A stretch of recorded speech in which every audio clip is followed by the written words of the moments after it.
Bonjour, on est le vendredi 19 février 2021. Je vous propose un petit exercice ici qui est une formule de sommation, mais je vais le montrer par une autre méthode qui est les sommations tout court.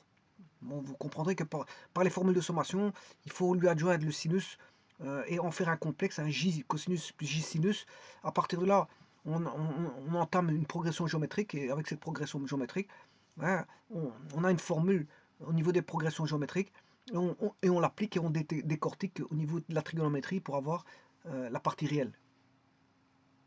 Et donc, pour avoir la partie réelle, vous allez avoir la somme. Bon, mais il y a beaucoup plus simple, hein, il y a beaucoup plus simple. Alors, ici, je vais justement aborder une méthode qui ne va pas utiliser, si vous voulez, la formule sommatoire, hein. Elle ne va pas utiliser cette formule sommatoire. Je prends k égale 1 jusqu'à n de cos kx. Je ne vais pas utiliser ceci. Donc, si vous allez me dire, oui, mais si je n'utilise pas ceci, comment puis-je justement répondre à la question? Parce que je ne vais pas utiliser ceci. Donc, je ne vais pas passer par une progression géométrique et puis par, voilà, bien sûr, par des complexes. On passe par ces progressions géométriques, puis de la progression géométrique. On passe à la trigonométrie pour décortiquer, hein, pour avoir décortiquer, avoir une réponse qui ressort voilà, de sinus sur sinus fois 6. Ouais, c'est toujours comme ça, sinus sur un sinus fois 6. Et ça dépend bon, de la somme que vous avez ici pour avoir ce qu'on va avoir comme argument. En 6 et en sinus et sinus numérateur, sinus dénominateur. Ça dépendra de ce que vous avez là. Mais de ce que vous avez dans le cosinus. Mais moi je ne veux pas faire ça. Loin de là. Ça je l'ai déjà fait. Bon, ça demande un développement quand même conséquent. Il faut voilà, utiliser le produit de transformation en produit et produit et les formules de somme en transformation de somme en produit, les deux, hein, transformation de produit en somme et transformation de somme en produit, au niveau de la trigonométrie, et bien sûr les formules de Carnot pour arriver à un certain stade. Mais il faut développer d'abord la progression géométrique. Il faut détecter comment est l'allure de la progression géométrique pour pouvoir multiplier et diviser par voilà, par deux mêmes termes. Il faut savoir ce que l'on a en possession. Et c'est ce qu'on a en possession qui va dire par quoi il faut multiplier et par quoi il faut mettre en évidence. Bien sûr, si vous mettez en évidence une constante, ou si vous mettez en évidence, il y a moins la possibilité de mettre en évidence, comment est-ce qu'on appelle ça, la raison, et ainsi de suite. Bon, et alors on décortique, hein, vous analysez, et en fonction de votre analyse, vous pouvez en ressortir, je veux dire, une progression géométrique pour laquelle vous pouvez utiliser une formule toute faite. En fonction de ce que vous avez, bien sûr, hein. Parce que la progression géométrique va dépendre de ce que vous avez en possession. Je viens de vous dire, on peut mettre en évidence certaines choses. Et il faudra multiplier par deux mêmes termes, numérateur-dénominateur, en fonction de ce qu'on en a. C'est pas toujours la même chose. Voilà, c'est ça que je veux dire. Bon, mais ici, je ne vais pas aborder ça comme ça. Je vais aborder ça par voilà, la formule par les racines septièmes. Puisque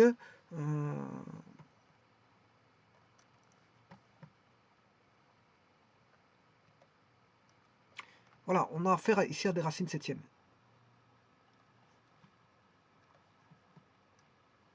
Le tout, c'est de pouvoir développer ceci. Alors, on va calculer ceci. Je vais développer les racines septièmes. Alors, les racines septièmes, c'est z. On aura z, tout z sera, bien sûr, c'est la racine septième de l'unité, hein. Vous aurez compris ça. Le module fait 1, et alors il se situe à des endroits bien précis. Bon, les racines septièmes, comme c'est des racines septièmes, on en aura 7. Et ils se situeront à des endroits bien précis, ils seront toujours au même endroit. Et ça, ce seront les racines septièmes. Il faut déjà au moins que le module vaut 1. Et puis après, ils doivent être situés à certains endroits. Je vais vous les montrer, les endroits, c'est 2pi plus... ici, je mettrais bien z ZK. ZK. 2pi plus 2kpi sur 7. Et là, je peux avoir... Alors, regardez bien. Je vais le faire sur GeoGebra. Donc c'est cosinus 2pi sur 7. Il faudrait que je trouve ma machine. Alors, 2pi sur 7. Le premier, ça sera 0. 0 plus...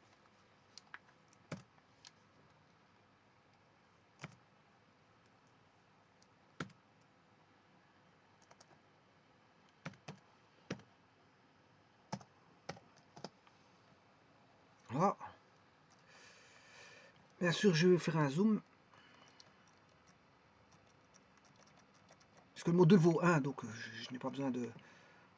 Alors, je vais essayer de centrer ça. Pour bien le voir, c'est juste pour bien le voir. C'est pour ça que je centre. Alors, je ne sais pas s'il est bien centré ici, mais en tout cas, je peux mieux faire. Voilà, je vais mettre un cercle de rayon 1. Ça, c'est tous les complexes de module 1. Il y en a une infinité, hein, complexe de module 1. Mais ceux qui sont racines de 7e, il n'y en a que 7. Bon, bah on va aller chercher. On a déjà une. La seconde, je vais dupliquer. Alors, K vaut 1. 2pi sur 7.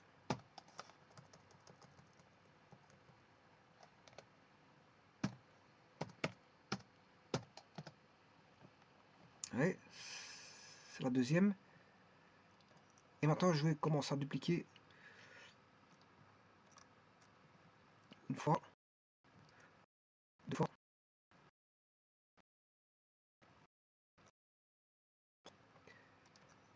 4 fois,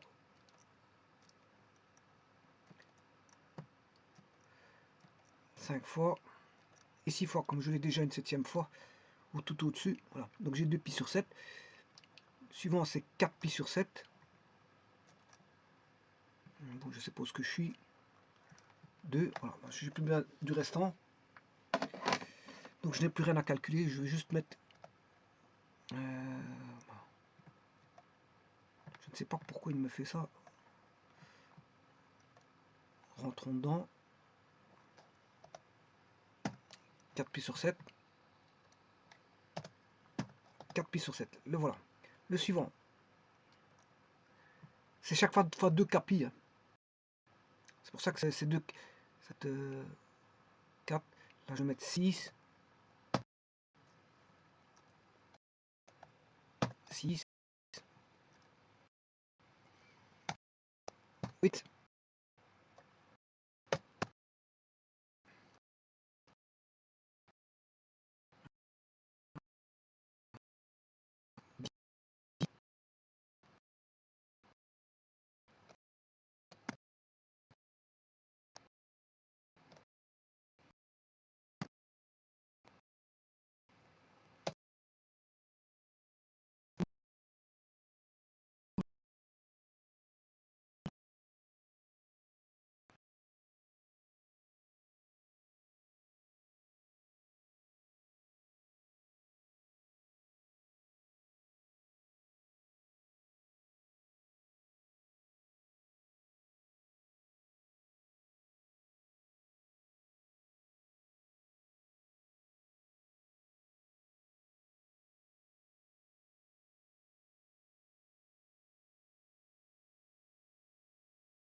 Et on pourrait dessiner un heptagramme, bien sûr, hein.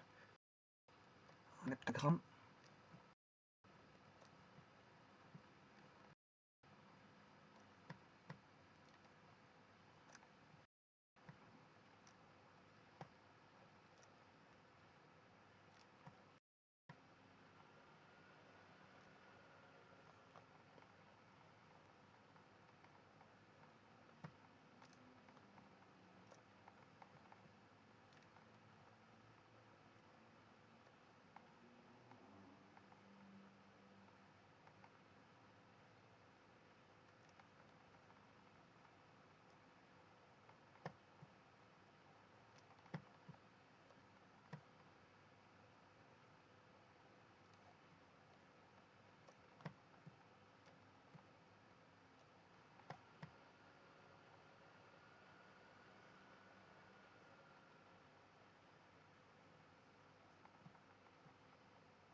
Voilà, pour avoir plusieurs, en avoir plusieurs, je fais contrôle, hein. J'en choisis plusieurs avec la touche contrôle. Je vais refaire ici. Bon, je prends, j'appuie sur la touche contrôle et je clique sur l'objet. Donc il y aura celui-ci. 1, 2, 3.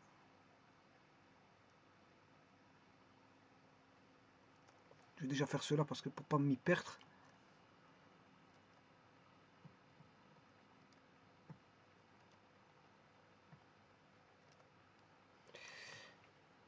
Voilà, on voit une espèce d'étoile rejaillir, hein. J'espère que je n'en ai pas oublié.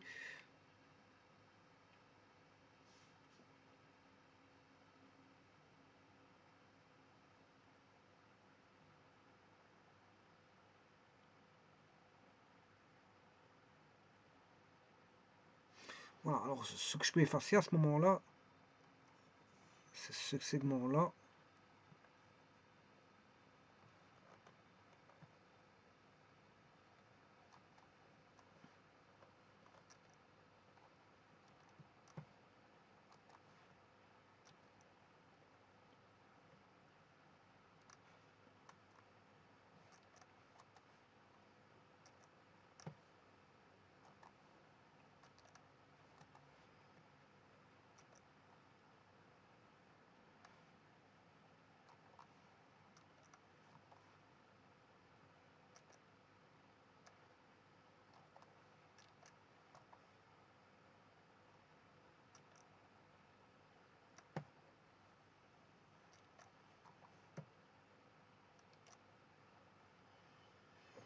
Voilà. Alors je pourrais mettre le pentagone en couleur aussi. Le cercle, je peux le mettre en couleur aussi, hein, pour le...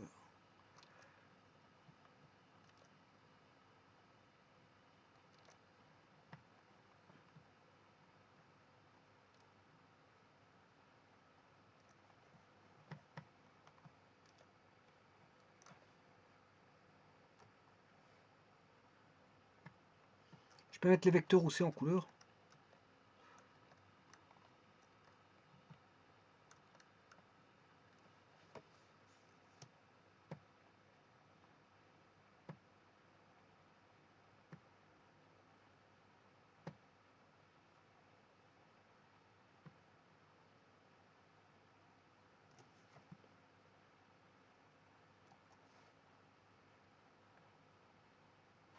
Je vais recommencer parce que j'ai complètement loupé mon... 1, 2, 3,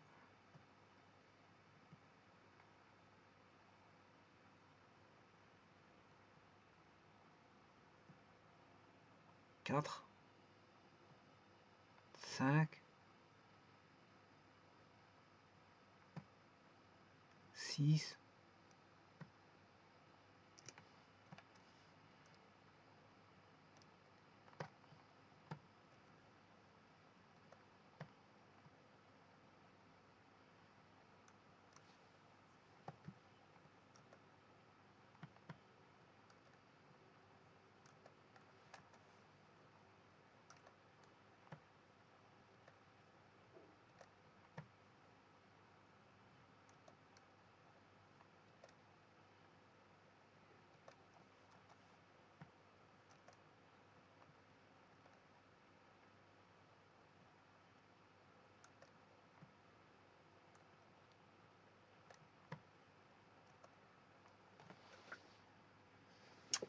voilà.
Voilà, ça c'est pour la définition du dessin. Vous avez le dessin qui est établi. Maintenant, je vais calculer ça, hein. Je vais calculer, bon, ça c'est simple. Alors maintenant, il y a juste le Z1, je vais vous montrer. Voilà. On aura, le Z1 ne sera pas le Z1. C'est ça. Le 1, si vous voulez, ce sera le Z7. Ce sera 2pi. En fait, le Z7 sera égal à, à 6 2pi. 2pi sur 7. Voilà, ça c'est le Z1. C'est juste l'astuce. Bon, il faut prendre le premier, il va devenir le dernier. Le premier va devenir le dernier. Et bien sûr, on aura, ça c'est le Z7, on aura Z1, à ce moment-là c'est 6.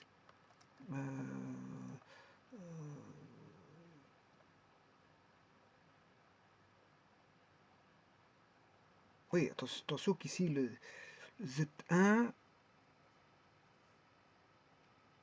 enfin le Z7 ça fait 1, c'est 14 pi sur 7, pas 2 pi sur 7, je m'excuse. 14 pi sur 7, ce qui fait 2 pi. Ben voilà, 14 pi sur 7. Ça veut dire que c'est pas 0, c'est pas 0. Je prends pas k égale 0. Hein. K égale 0, ça commence par k égale 0, c'est ça l'astuce. Dans la sommation ici, je ne vais pas débuter par k égale 0, mais par k égale 1. C'est l'astuce. Là, c'est k égale 1. Voilà. Puis k égale...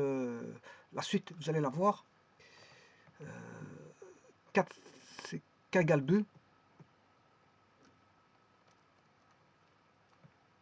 K égale 3. Bon, et la suite, c'est facile. Je vais vous montrer pourquoi. Z1. Bon, je prends une nouvelle page pour ça. Je vais tout définir par rapport à une nouvelle page.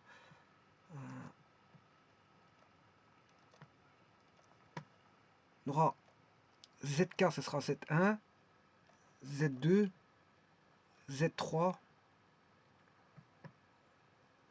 Z4, Z5, Z6, et le fameux Z7, c'est le dernier. En fait, généralement, c'est lui le premier, mais ici, comme je prends K égale 1, il va être en dernier. C'est une astuce, hein, c'est l'astuce des sommations au niveau des indices sommatoires. L'astuce, elle est là. Et là, quand vous commencez pas en K égale 0, ben, K égale 1, ben, vous le mettez en dernier. Bon, donc là, on aura 6, 6, 6, 6, 6, 6,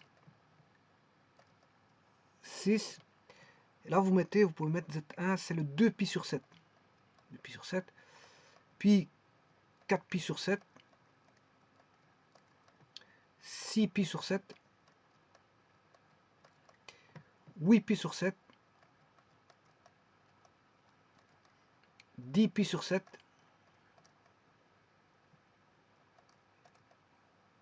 12pi sur 7. Et le premier qui devrait, je le mets en dernier. C'est pas K égale 0, voilà, mais K égale 1. Et là, c'est 14pi sur 7, c'est-à-dire que j'ai 1. C'est celui qui se retrouve sur l'axe des réels. Si vous voulez, c'est celui-ci ici.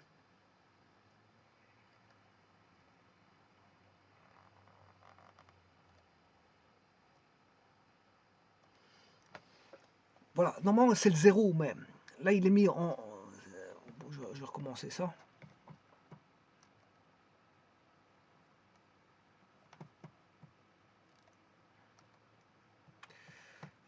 Normalement, celui-ci c'est le K égale 0.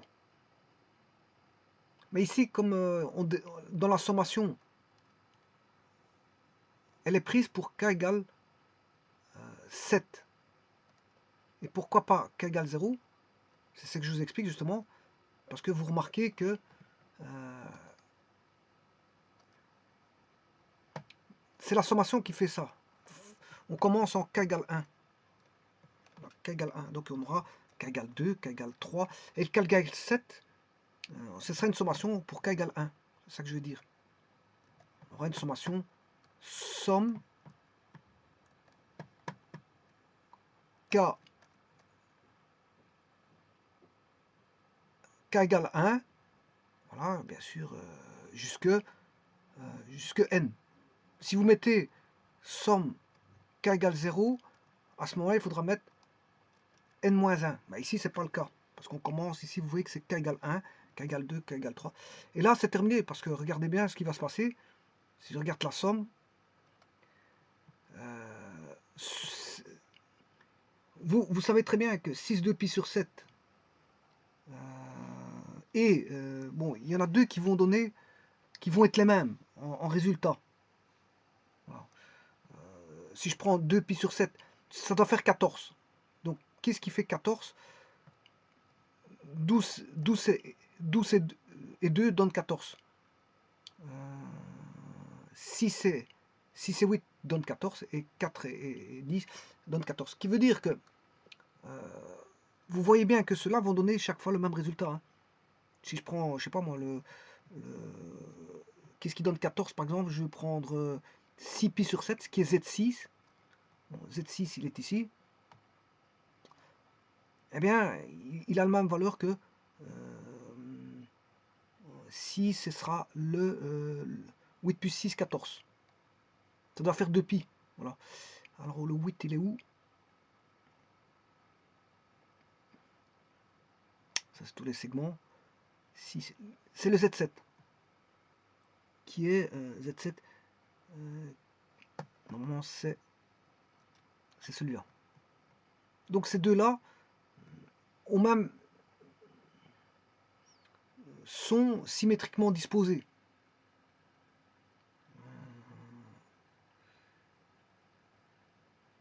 Ils ont le même cosinus, si vous voulez. tout ce qui est symétriquement disposé aura le même cosinus. Par exemple, je prends un autre, qu'est-ce qu'aura le même cosinus? Mais Z4 et celui-là.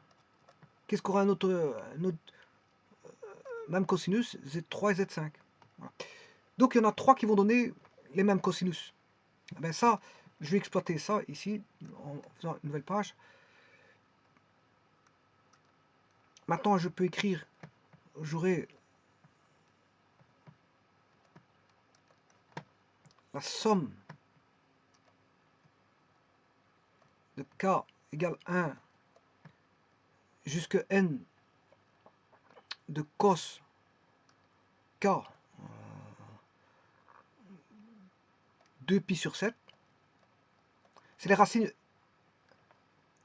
énième, racine septième de l'unité, hein, parce qu'ici, on a n égale 7 de kpi sur n. C'est la racine énième de l'unité. C'est la racine septième de l'unité de kpi sur 7. Donc on aura, si k égale 1, on démarre en 1, 2pi sur 7, plus cos 4pi sur 7, plus cos 6pi sur 7, plus cos 8pi sur 7, plus cos 10pi sur 7, plus cos 12pi sur 7, plus cos 12pi, 14pi sur 7. Voilà. Voilà. Alors si je fais la somme des epsilon k, voilà, ça fait 0. La somme des epsilon 7k pour k égale 1 jusqu'à n. Alors epsilon k, je vous rappelle que c'est 6 de kpi sur n. Hein. Voilà, c'est la somme de ceci. Alors si vous faites la somme, ça fait 0 de toutes les racines.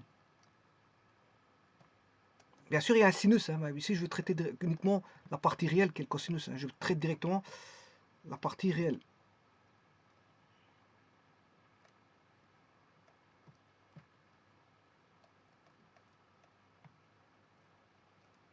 Bon, j'aurais pu mettre... voilà, ça fait 0. Donc, la somme, elle fait 0. Oui, mais on sait bien que celui-ci fait 1. Celui-ci fait 1. Donc, si je le fais passer de l'autre côté, ça fait moins 1.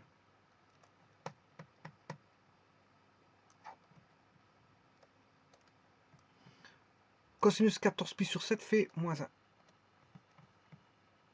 Alors, on sait ça fait moins 1. Mais on sait aussi que, je viens de vous le dire, cos 2pi sur 7, cos 2pi sur 7, ce qui est Z3 et Z5, c'est le même. Donc cos 2pi sur 7 et cos, pour faire 4, ça fait 2, je dois mettre 10, 12. Voilà, 2 et 12, pour avoir 14. Pour avoir 14 pi, je dois mettre 2 et 12. Donc vous savez très bien que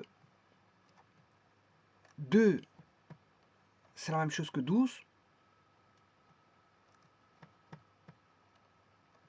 Que 4, c'est le même que 10.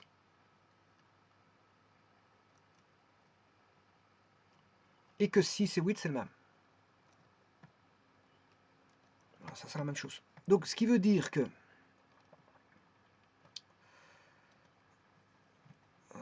je refais ici. Cos 2pi sur 7, cos 4pi sur 7, cos 6pi sur 7. Donc, j'aurai... Ces deux-ci valent la même chose. Donc, je peux mettre 2 cos 2pi sur 7. J'enlève celui-là. plus cos 4 pi sur 7 et cos 10 pi sur 7, ça vaut la même chose. Donc c'est fait 2. Voilà, ils ont le même résultat, donc c'est 2 fois le cosinus. Et que cos 6 pi sur 8 et cos 8 pi sur 8, c'est 2 fois la même chose. C'est comme si on avait additionné 2 fois la même chose. Donc je mets un 2. Et là, vous voyez le résultat. Si je mets 2 en évidence, maintenant je vais mettre 2 en évidence. Je sors le 2.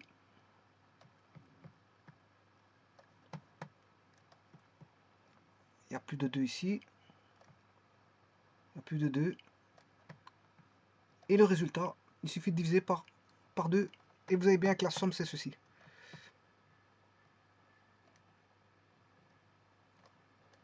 Voilà, la somme, c'est ceci. Donc, c'est ce qu'il fallait démontrer.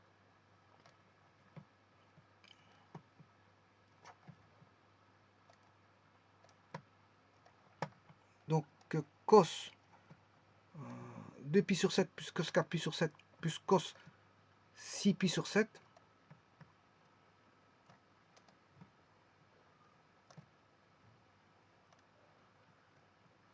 égale moins 1 demi. C'est QFD. Donc, il n'y a pas besoin de passer par voilà, toutes les formules de progression géométrique. On sait trouver la réponse facilement en faisant une petite analyse. Hein. Donc, vous voyez que ça cos 2 pi sur 7 plus cos 4 pi sur 7 plus cos 6 pi sur 7 vaut bien moins 1 demi.